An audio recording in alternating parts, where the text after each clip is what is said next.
জুয়া, যাদের কাজ হলো রাত্রেবেলা এমবি বইরা কেমনে ইটিং ফিটিং করব, টিকটক, লাইকি, ফেসবুক, এদের এই জজবা আসবে না।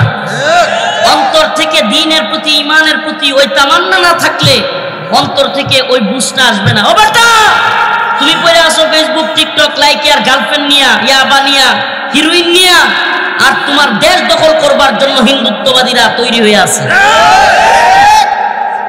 তুমি বেখেয়াল, তোমার চাইতে বড় গাফেল কেউ নাই। যখন তোমার বোনকে তোমার সামনে হিন্দুত্ববাদীরা ধর্ষণ করবে, তোমার মাকে রেপ করবে, তখন তুমি বুঝতে পারবা হাই হাই কি হয়ে গেল। ফিলিস্তিনে চলছে, ফিলিস্তিনে চলছে 10,000 একজন দুইজন না, এক কাশ্মীরের মধ্যে ভারতীয় বাহিনী 10,000 মা বোনকে রেপ করছে। 10,000, এটা আমাদের কথা না, BBC, Al Jazeera, Washington Post সহ বিশ্ব মিডিয়ার খবর। 10,000 মা বোনদেরকে ধর্ষণ করেছে। বিবাহ বাসর ঘর থেকে তুলে নিয়ে মেয়েকে গণধর্ষণ করেছে। বিয়ের গাড়ি থেকে ধরে নিয়ে গিয়ে মা বোনদেরকে ভারতে ধর্ষণ করা হয়েছে। এমন অসংখ্য ঘটনা আছে। আর এই হিন্দুত্ববাদী প্রশাসন, এই হিন্দুত্ববাদী ভারত তোমার কাঁটাতারের বেড়ায় অস্ত্র নিয়ে বসে আছে, আর তুমি এখনো বেখবর। তুমি এখনো গাঁজা নিয়া, তুমি এখনো নারী নিয়া ফেসবুক, টিকটক, লাইকি বা তুমি যেটাকে পছন্দ করো এটারই মনে করো তুমি খুব একটা ম্যাচিউর পারসন। আর যে জজবা দেখাইলো এর চাইতে বড় মনে হয় পাগল কেউ নাই, বরং তুমি আরো বড় পাগল। তোমার অন্তরের ভিতরে ইমানের ওই তাকাজাটা দরকার, জাতির প্রতি, উম্মার প্রতি এমন দরদ দরকার, যেই দরদ তোমাকে প্রয়োজনে দ্বীনের জন্য শহীদ হওয়ার তামান্না জাগাবে। ব্যর্থ তুমি যদি তোমার মায়ের ইজ্জত তুমি রক্ষা করতে না পারো। ব্যর্থ যুবক তুমি যদি তোমার বোনকে তোমার সামনে দর্শন করা হয় আর তুমি ফিরাইতে না পারো। ও আমার যুব সমাজ, এজন্য আপনাদেরকে বলি, আয়াতে কারিমা যেটা তিলাওয়াত করেছে, আল্লাহ বলেছেন ওয়ালা তাকুলু লিমান ইউকতালু ফি সাবিলিল্লাহি আমওয়াত বাল আহইয়া ওয়ালাকিন লা তাশউরুন। আল্লাহ রাব্বুল আলামিন বলেছেন, তোমরা আল্লাহর রাস্তায় যারা জীবন দেয় তাদেরকে মৃত বলিও না। কি বলো না? মৃত বলাও নিষেধ। আল্লাহর রাস্তায় যারা জীবন দেয় তাদেরকে কি বলা নিষেধ? বাল আহইয়া। আল্লাহ নিজে বলতেছে, আমাদের বলার দরকার নেই। আল্লাহ বলছে বাল আহইয়া, বরং তারা জীবিত। ওয়ালাকিন লা তাশউরুন, তোমরা সেটা অনুধাবন করো না, বুঝো না। হে মুসলমান, আল্লাহর রাস্তায় জীবন দেওয়ার চাইতে বড় পাওয়া মুমিনের জন্য আর কিছু হইতে পারে না। আল্লাহ রাসূল সাল্লাল্লাহু আলাইহি ওয়াসাল্লাম নিজে বলে গিয়েছেন, লাওয়াদিতু আন আগজুয়া ফাউকতাল থুম্মা আগজুয়া ফাউকতাল থুম্মা আগজুয়া ফাউকতাল। সুবহানাল্লাহ। আল্লাহ রাসূল বলেছেন, আল্লাহ আমার তো মন চায় আমার একটা জীবন দেন, আমি আল্লাহর রাস্তায়, আপনার রাস্তায় জিহাদ করতে গিয়ে, যুদ্ধ করতে গিয়ে শহীদ হই। আরেকটা জীবন দেন, আবারও গিয়ে আপনার রাস্তায় যুদ্ধ করতে করতে শহীদ হই। আয় মাওলা, যত জীবন দিবেন আর আপনার রাস্তায় গিয়ে শহীদ হব, এটা আমার তামান্না। সুবহানাল্লাহ। তাহলে রসুলের তামান্না যদি এটা হয়, তাহলে আমাদের তামান্না কি হওয়া উচিত বলেন না? শাহাদাতের তামান্না আছে তো? শাহাদাতের তামান্না আছে তো? প্রিয় ভাইরা আমার, বন্ধুগণ আমার, শহীদি একটা কাফেলাকে পৃথিবীর কোন সুপার পাওয়ার গোলাম বানাইতে পারবে না। শাহাদাতের তামান্না আছে, শাহাদাতের প্রেরণা আছে, এমন একটা জাতিকে কেউ গোলামে পরিণত করতে পারবে না। আমরা একমাত্র আল্লাহর গোলামি করি। আমরা ভারতের গোলামি করতে রাজি আছি? কথা বলেন না কেন? ভারতের গোলামি করবেন? ভারত যদি দেশ দখল করে নিতে আসে, ভারতের কাছে দেশ দিয়া গোলামি করব?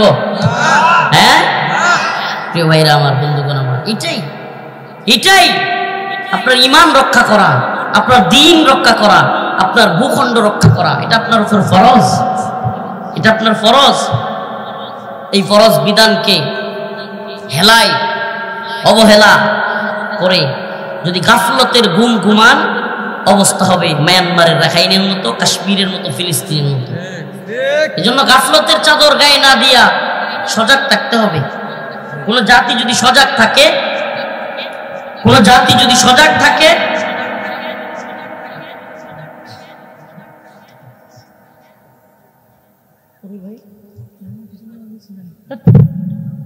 কোন জাতি যদি সজাগ থাকে, আচ্ছা মনে করেন আপনি আগামীকালকে আপনার ঘরে চুরি হবে, কি হবে? আচ্ছা চুরি না, মনে করো ডাকাতি হবে, ডাকাতি। আপনি আজকে জানতে পারছেন, আগামীকালকে ডাকাত আপনার ঘরে ঢুকতে পারবে? সুবহানাল্লাহ, ঢুকতে পারবে? বলেন না, ঢুকতে পারবে। কেন কন্ত? যে ডাকাত অনেক শক্তিশালী, অনেক শক্তিশালী ডাকাত, দলবল নিয়ে আসবে, ঢুকতে পারবে?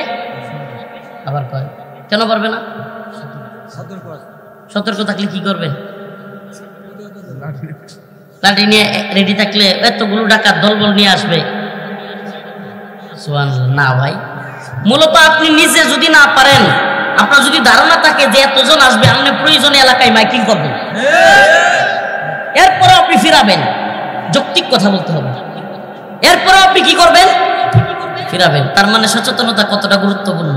আমরা যদি আগের থেকে সজাগ থাকি যে আসলে আমাদের উপরে কেউ হামলা করতে পারে, আমাদের দেশের উপর, মুসলমানদের উপর, আমরা এমন সজাগ হব, প্রয়োজনে অন্যান্য ভূখণ্ডের মুসলিম ভাইদেরকেও আমরা সজাগ করব। তাইলে আফগানের মুজাহিদরা কি ইন্ডিয়া আমাদের উপর হামলা করলে বসে থাকবে? এই যে আপনি যদি সজাগ থাকেন, আর যদি ঘুমান, আল্লাহ না করুক 2 দিনের মধ্যে অন্য দিক থেকে সহযোগিতা আসতে আসতে আপনি শেষ। প্রাথমিক ধাক্কাটা তো আপনাকেই সামলাইতে হবে, প্রাথমিক ধাক্কাটা আপনাকেই সামলাইতে হবে। আপনি যদি সজাগ না থাকেন, নারী, শিশু, বৃদ্ধ সবাই মারা যাবে। প্রিয় ভাইরা আমার, বন্ধুগণ আমার, এই কথাগুলো এখন আপনাদের মাথার উপর দেওয়া যাবে।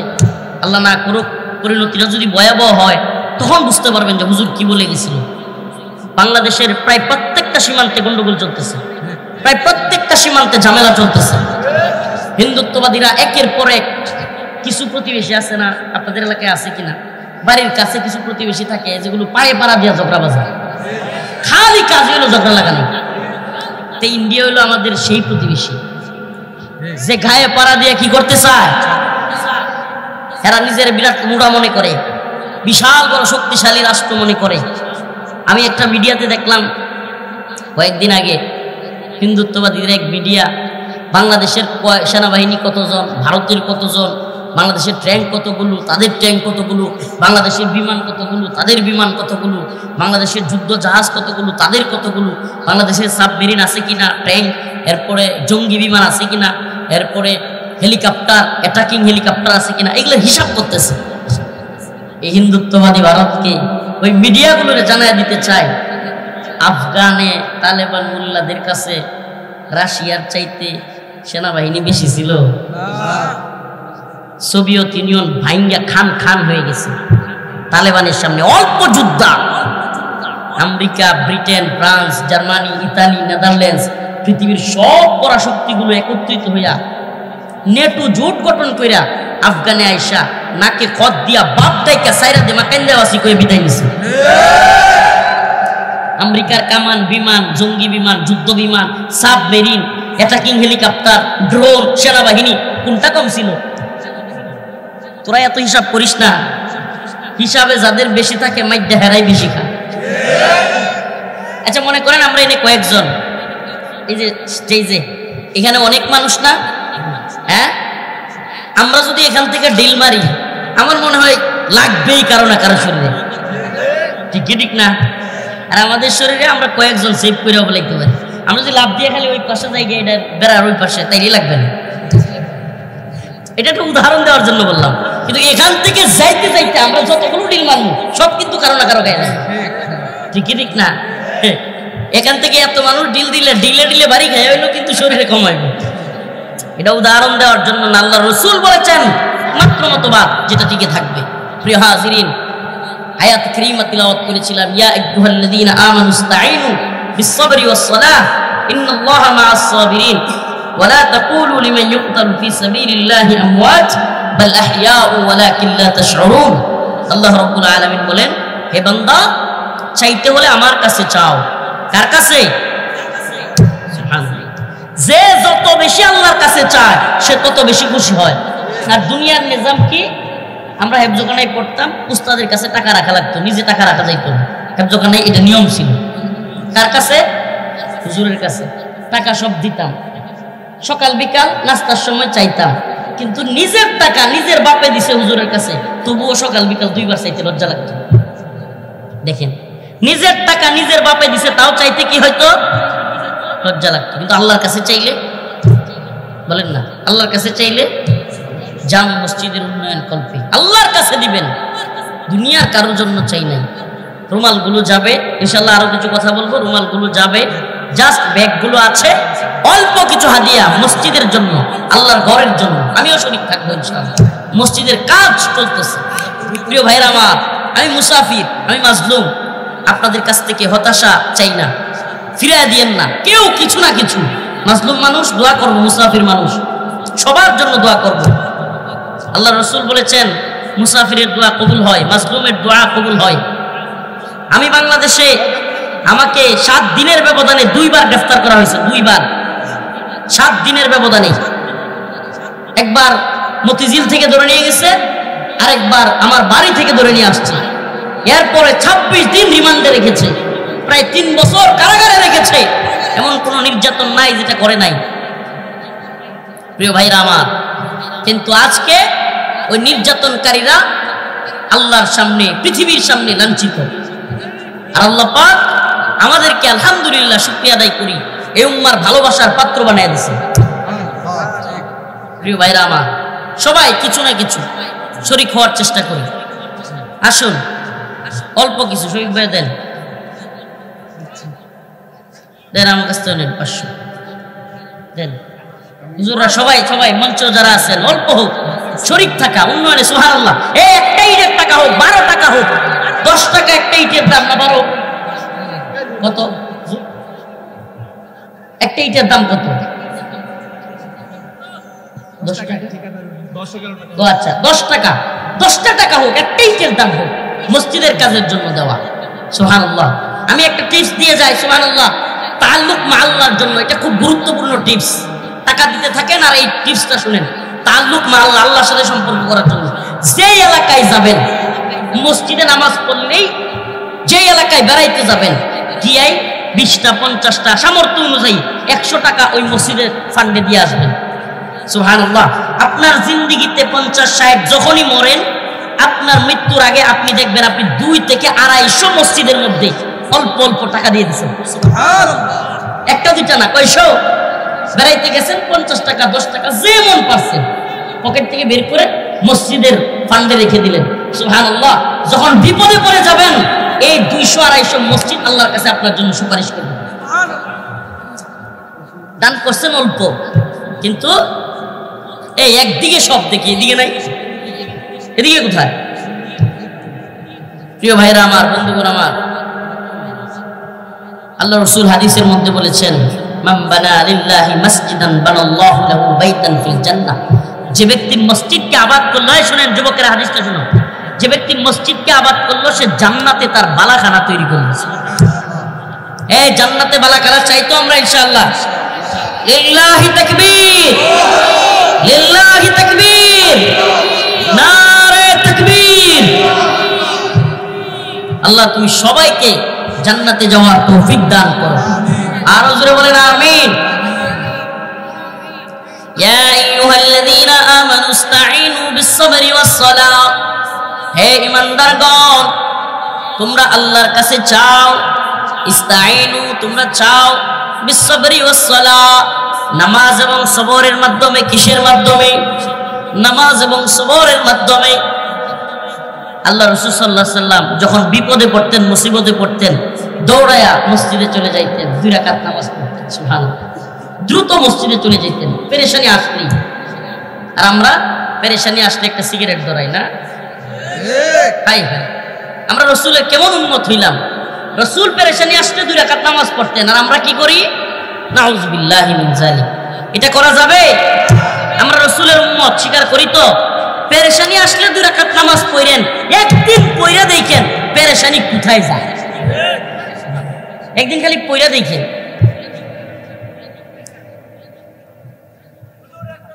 ইন্নাল্লাহা মা'আস সাবিরিন, নিশ্চয় আল্লাহ সবরকারীদের সাথে আছেন। ওয়ালা তাকুলু লিমান ইউকতালু ফি সাবিলিল্লাহি আমওয়াত। আল্লাহর রাস্তায় যারা জীবন দেয় তাদেরকে তোমরা মৃত বলিও না। বাল আহইয়া,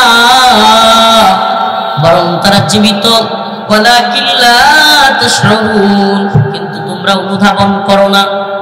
ওয়ালা নাবলুওয়ান্নাকুম বিশাইইন মিনাল খাউফ والجوع ونقص من الأموال والأنفس والثمرات জেনে রাখো অবশ্যই অবশ্যই তোমাদেরকে পরীক্ষা করা হবে আমাদেরকে পরীক্ষা করা হবে এটা আল্লাহর পক্ষ থেকে বলা হয়েছে এই দুনিয়ায় কষ্ট আসলে সবর করতে হবে কেন আল্লাহ নিজে বলছে আমাদের উপর পরীক্ষা আসবে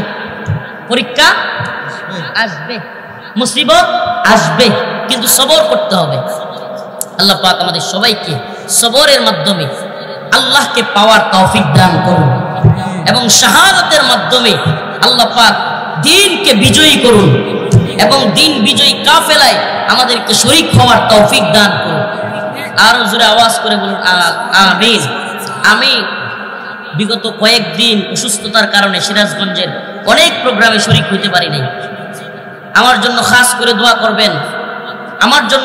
খাস করে দোয়া করবেন আমিও আপনাদের জন্য দোয়া করি এক ভাইয়ের আবদার ছোট্ট দুইটা পংক্তি যেটা আমার মাকে আমি শোনাইতাম কারাগারে থাকতে আম্মা অনেক কান্নাকাটি করতে করতে চোখ দিয়ে পানি এমন ফেলতো যে এক সময় আম্মার চোখ ছানি পড়ে গেছে চশমা ব্যবহার করছে চোখে কম দেখে এমন পরিস্থিতি তখন আমি দুইটা লাইন বলতাম শুধু আম্মাকে ফোনে কিংবা যেভাবে সুযোগ পাইতাম সাক্ষাৎ হইলে সাক্ষাতে যদি জিহাদ মাঠে মাগো মৃত্যু হয় তোমার চোখে যেন জল ঝরে না যদি জিহাদ মাঠে মাগো মৃত্যু হয় তোমার চোখে যেন জল ঝরে না কিয়ামত পরিচয় দেবে তুমি আল্লাহ আমি শহীদের মা যদি জিহাদ মাঠে মাগো মৃত্যু হয় তোমার চোখে যেন জল ঝরে না والثمرات وبشر الصابرين صدق الله مولانا العظيم وصدق رسوله النبي الكريم ونحن على ذلك من الشاهدين والشاكرين والحمد لله رب العالمين شكرا قدرت شريف اللهم صل على محمد وعلى آل محمد كما صليت على إبراهيم وعلى آل إبراهيم إنك حميد مجيد اللهم بارك على محمد وعلى آل محمد كما باركت على إبراهيم وعلى آل إبراهيم إنك حميد مجيد নিয়ামতপুর দক্ষিণ পাড়া যুব সমাজের উদ্যোগে দারুত তাকওয়া জামে মসজিদের উন্নয়ন কল্পে আজকের এই অষ্টম বার্ষিক ওয়াজ মাহফিলের সম্মানিত উলামায়ে কেরাম মুরব্বিয়ানে আযম প্রিয় যুবক ভাইরা স্নেহের ছোট ভাইরা পর্দানিশীন শ্রদ্ধেয় মা ও বোনেরা আল্লাহ রাব্বুল আলামিনের দরবারে অসংখ্য অগণিত শুকরিয়া যে মহান রব্বুল আলামিন আপনাকে আমাকে কোরআন সুন্নাহ থেকে কিছু কথা বলবার এবং শুনবার জন্য এত সুন্দর ব্যবস্থাপনা যুব সমাজের মাধ্যমে করে দিয়েছেন সেজন্য সকলে অন্তরের অন্তঃস্থল থেকে কালিমাতুশ শুকুর আদায় করে স্বতঃস্ফূর্ত আওয়াজ করে বলে আলহামদুলিল্লাহ আর জোরে আওয়াজ করে বলে আলহামদুলিল্লাহ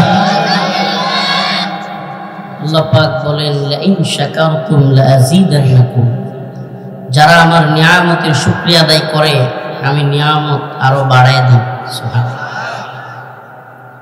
ওয়া লা ইন কাফারতুম ইন্না আযাবি লাশাদীদ আর যারা নিয়ামতকে অস্বীকার করে আল্লাহ পাক তাদেরকে শাস্তির আওতায় নিয়ে আসেন আল্লাহ পাকের প্রত্যেকটা নিয়ামতের আমাদের শুকরিয়া আদায় করা উচিত। আমাদের এই জীবন, আমাদের এই সময়, সবটাই আল্লাহর পক্ষ থেকে দেয়া নিয়ামত।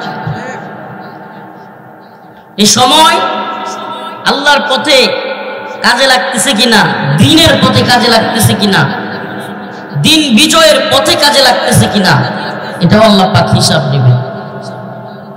দ্বীন বিজয়ের পথ তো দূরে থাক, আমাদের অনেকেই, আল্লাহ মাফ করুক, ঠিক মতো নামাজই পড়ি না,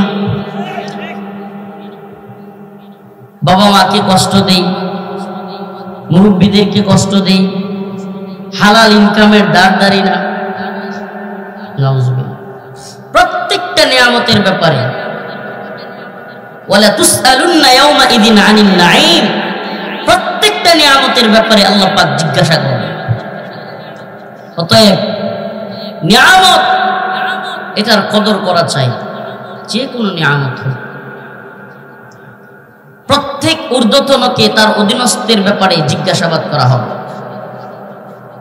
অধীনস্থদের ব্যাপারে ঊর্ধ্বতনদেরকে জিজ্ঞাসাবাদ করা হবে। ফ্যাক্টরির মালিক তার কর্মচারীরা সময় মতো নামাজ পড়তে পারছে কিনা, এটার ব্যাপারে জিজ্ঞাসিত হবে। বাড়ির ঘরওয়ালা ঘরের ব্যাপারে জিজ্ঞাসিত হবে। যদি মেয়ে পর্দা না করে, আমি মাত্র আসার পথে দেখলাম যেদিকে মা বোনেরা রাস্তায় দাঁড়ায় আছে, দিন বুঝে না, এই মাহফিল কইরা লাভ নাই। শরঈ বিধান, আল্লাহর প্রদত্তভাবে যেটা ফরজ আল্লাহ করেছেন সেটা বাদ দিয়ে আমি যদি পর্দার খেলাফ করে কোনো হুজুরকে দেখতে আসি, সেটা রেখে দিলে ভালো হয়। কারণ পাগুলো এত উপরে থাকে যে আমার এখানে কোরআনটা থাকলে কেমন লাগে। কোরআন দিতে হলে উপরে স্ট্যান্ড দিতে হবে। এটা কিন্তু আমরা অনেক জায়গায় আমি দেখছি কোরআনের এই বেহরমতিটা। আপনি আচ্ছা বলেন তো, আমরা যখন বৈশা কোরআন করি তখন রেহাল কেন নেই? তাহলে চেয়ারে বৈশা যখন ওয়াজ করবে তখন যদি কোরআন এখানেই থাকে, তাহলে এটা কি বেহরমতি না? যে আমার পায়ের নিচে কোরআন, নাউজুবিল্লাহ। এই জন্য কোরআন দিতে হলে স্টেজে যদি কোরআন দেন, অবশ্যই কোরআনে কারীম দেওয়ার সময় একটা স্ট্যান্ড দিতে হবে। স্ট্যান্ড আছে অনেক সুন্দর সুন্দর, বললে যারা এগুলো আনে এরাও দিতে পারবে। প্রিয় ভাইরা আমার, তাহলে মাহফিল এটা শোনা কি ফরজ? ওয়াজিব না, কিন্তু পর্দা করা, বলেন না পর্দা করা, বরং যেই মেয়ে পর্দা করে নাই তার জন্য এই মাহফিলে আসার বরং গুনাহ হয়ে গেছে। শুধু গুনাহ না, অনেক বড় রকমের গুনাহ। আরেকটা বিষয় কি, যে স্বামী তার স্ত্রীকে পর্দায় রাখলো না, যে বাবা তার মেয়েকে পর্দায় রাখলো না, যে ভাই তার বোনকে পর্দার ব্যবস্থা করলো না, রাখলো না, কিংবা তারা যে পর্দায় না থাইকা ঘুরে, এই ব্যাপারে সে খুশি, এই ব্যক্তিকে হাদিসের ভাষায় দায়ুস বলা হয়েছে। দায়ুস, সে কোনোভাবেই জান্নাতে যাবে না। নাউজুবিল্লাহ, বলেন না নাউজুবিল্লাহ। আসুন আল্লাহ পাক যেন আমাদেরকে দায়ুসের খাতায় নাম না ফেলে, এই জন্য আল্লাহর কাছে পানাহ চাই। কি বললাম, আবারও বলতেছি, যে স্বামী তার স্ত্রীকে পর্দা করায় না, যে ভাই তার বোনকে পর্দা করায় না, যে বাবা তার সন্তানকে পর্দা করায় না, মেয়েকে, কিংবা তারা যে পর্দা করে না, অপর পুরুষের সাথে মেলামেশা করে, হাঁটে চলে, কথাবার্তা বলে, এতে সে খুশি, নাউজুবিল্লাহ, তাহলে তার দায়ুস হওয়ার জন্য এতটুকুই যথেষ্ট। আর দায়ুস জান্নাতে যাবে না, নাউজুবিল্লাহ। তো যে কথাটা বলবার জন্য বলছিলাম যে নিয়ামত, প্রত্যেকটা নিয়ামতের ব্যাপারে আমরা জিজ্ঞাসিত হব। এই যে সুন্দর চেহারা, এই যে সময়, এই যে রুচি, খাইতে পারা, সুবহানাল্লাহ, কত নিয়ামত। এই যে বাতাস, আজকে দেখেন লস অ্যাঞ্জেলেসে আগুন লেগে গেছে, আমেরিকার এই শহর, তারা আল্লাহর পক্ষ থেকে এত বড় নিয়ামত পেয়েছিল, এত সুন্দর জায়গা, ঘুরতে যাওয়ায় মানুষ, এত এলাকাটা খুব সুন্দর, কিন্তু এখানে ফরেন ইন্ডাস্ট্রি, নাউজুবিল্লাহ, আধুনিক বিশ্বের যুব সমাজকে, যুবক যুবতীদেরকে নষ্ট করার জন্য ফোনে ফোনে এই ফরেন ইন্ডাস্ট্রির নির্মাতারা এরা ওই জায়গায়, এখানে এমন কোনো অশ্লীলতা নাই যেটা সেখানে হয় না। আর আল্লাহ পাক যেখানে আল্লাহর অবাধ্যতার চূড়ান্ত পর্যায়ে চলে যায়, আল্লাহ পাক সে জাতিকে আযাবের মাধ্যমে ধ্বংস করে দেয়। তাহলে এই যে তারা নিয়ামত আল্লাহ পাক দিয়েছিলেন, সুন্দর সুন্দর জায়গা, টাকা পয়সা সবকিছু দিয়েছিলেন, কিন্তু উল্টা আল্লাহর নিয়ামতকে তো অস্বীকার করেছে, ফাহেশা কাজের মধ্যে জড়িত হয়েছে। গোটা পৃথিবীতে অশ্লীলতা বেহায়াপনা ছড়াইয়া দিছে। আর আল্লাহ পাক তাদেরকে এমন ধরা ধরছে যে আগুনে দাবানল তাদের কোনো ধরনের প্ল্যান কাজ করতেছে না, কোনো ধরনের মেশিন, নতুন নতুন আবিষ্কার করা যন্ত্রপাতি কোনো কিছু কাজ করতেছে না, সব অচল হয়ে গেছে। এখন একটা ভিডিওতে দেখলাম, সুবহানাল্লাহ, একটা ভিডিওতে দেখলাম শেষ পর্যন্ত ওই যে সাধারণ মুসলমান যারা আগুন নিভাইতে গেছে বা সাহায্য কর্মী, এদেরকে দিয়ে আজান দেওয়া হইতেছে। আজান চিন্তা করছেন? এখন করোনা আসার পরেও অনেকের দেখেন নাই যে উনি বাবা কি ভালো সাজছে। বিপদে পড়লে কিন্তু মানুষ ভালো সাজে। সারা পৃথিবীতে করোনার সময়, আপনারা কি করোনার সময়টা ভুলে গেছেন নাকি? ভুলবেন কি করে? এদেশের প্রধানমন্ত্রী শেখ হাসিনা লকডাউন দিয়ে সব হুজুর করে ধরছে, এটা কি বলা যায়? লকডাউন যখন করোনা এরকম নাই, তারপরেও লকডাউন কেন? লকডাউন দিয়ে সকল আলেমদেরকে গ্রেফতার করা হয়েছে। ওই করোনার সময় গোটা পৃথিবীর কোন জায়গায় ওই যুদ্ধ হইতে শুনছেন? রাশিয়া ইউক্রেনের যুদ্ধ হইতে শুনছেন? হ্যাঁ, ফিলিস্তিনে কি এর করোনার সময় আবার কি এর যুদ্ধ হয়েছে জানে না খবর? করোনার সময় কোন যুদ্ধ, কিসের যুদ্ধ? ঘর থেকে কেউ বের হয় না। ভাইয়ের লাশ ভাই ফেলাইতে, আমার গ্রামের খবর আমি জানি, ভাই মারা গেছে, লাশটা পর্যন্ত গিয়া ছুঁয়ে দেখেন। স্বামীর লাশ স্ত্রী ফেলা রেখে চলে গেছে বাপের বাড়ি। ইতালি থেকে স্বামী আসতেছে শুই নেয়, ইতালি বেশি করোনা, স্ত্রী হাওয়া। যে সন্তানের জন্য, যে পরিবারের জন্য সব করে, দিন শেষে তারাও দেখে না। এই হলো পৃথিবী। এই করোনার সময় দেখা দিছে যুদ্ধ, বিগ্রহ, দাপট, ক্ষমতা এগুলা কিছুই না। ঠিক কি ঠিক না? এই জন্য নিয়ামত আল্লাহ পাক যে নিয়ামত দেন, আল্লাহ নিজে বলছেন, কুলিল্লাহুম্মা মালিকাল মুলক তুতিল মুলকা মান তাশা আল্লাহু আকবার ওয়া তুইজ্জু মান তাশা ওয়া তুযিল্লু মান তাশা। কুলিল্লাহুম্মা মালিকাল মুলক তুতিল মুলকা মান তাশা ওয়া তানজিউল মুলকা মিম্মান তাশা ওয়া তুইজ্জু মান তাশা ওয়া তুযিল্লু মান তাশা বিয়াদিকাল খায়র। আল্লাহ বলেন, ক্ষমতার মালিক হইলাম আমি। সুবহানাল্লাহ। ক্ষমতার মালিক কে? তাবারাকাল্লাযী বিয়াদিহিল মুলক ওয়া হুয়া আলা কুল্লি শাইইন কাদির।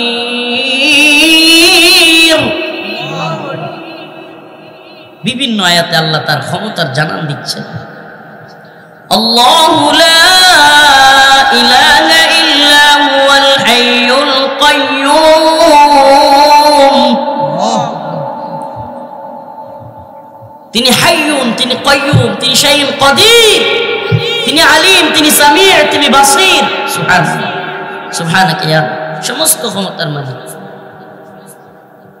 তিনি চাইলে, আল্লাহ বলছেন, তুতিল মুলকা মান তাশা, আমি চাইলে ক্ষমতা দিতে পারি। ওয়া তানজিউল মুলকা মিম্মান তাশা, আবার চাইলে ক্ষমতা কেড়েও নিয়ে যেতে পারি। আল্লাহ পাক এটার প্রমাণ দেখাচ্ছেন। হ্যাঁ, অতএব নিয়ামতের শুকরিয়া আদায় করা, যে কথাটা বলতেছিলাম, আয়াতে কারীমা তিলাওয়াত করেছি, ইয়া আইয়ুহাল্লাযীনা আমানু ইসতাঈনু বিস-সাবরি ওয়াস-সালাহ ইন্নাল্লাহা মা'আস-সাবিরিন ওয়া লা তাকুলু লিমান ইউকতালু ফী সাবিলিল্লাহি আমওয়াত বাল আহইয়াউ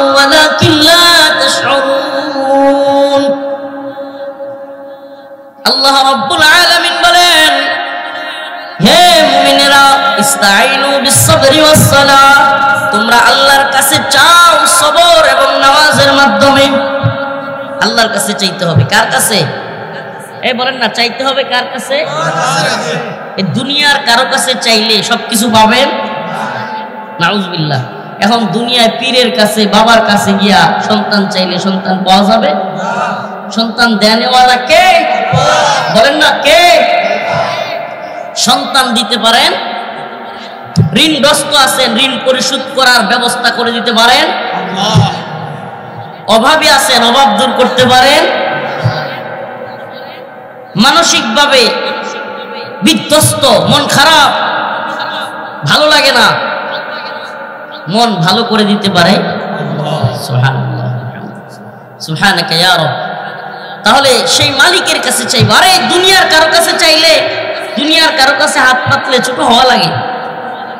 মানুষ ছোট কয়, আশপাশ থেকে মানুষে কয়, দেখছি তুই তো অমুকের কাছ থেকে নিয়ে আসলস, বউয়ে কোটা দেয়, অমুকে তমুকে কোটা দেয়। কিন্তু আল্লাহর কাছে চাইলে আল্লাহ সম্মান আরো বাড়ায়া দেয়। যে আয়াতগুলো পড়েছি, একটা আয়াত, وَلَنَبْلُوَنَّكُمْ بِشَيْءٍ مِّنَ الْخَوْفِ وَالْجُوعِ وَنَقْصٍ مِّنَ الْأَمْوَالِ وَالْأَنفُسِ وَالثَّمَرَاتِ وَبَشِّرِ الصَّابِرِينَ। আল্লাহ পাক পরীক্ষার কথা বলতেছেন। এই দুনিয়াটা আমাদের পরীক্ষার জায়গা। প্রিয় ভাইরা আমার, এই দুনিয়ায় বিভিন্ন ধরনের পরীক্ষা আসবে। মামলার পরীক্ষা আমাদের উপর আসছিল, রিমান্ডের পরীক্ষা, হামলার পরীক্ষা আমাদের উপর আসছিল, নির্যাতনের পরীক্ষা, জেলের পরীক্ষা আমাদের উপর আসছিল। আলহামদুলিল্লাহ, আল্লাহ পাক আমাদেরকে সবর করার তৌফিক দিয়েছেন। আমরা সবর করতে করতে জালেমদের পরিণতি আমরা দেখতে পাচ্ছি।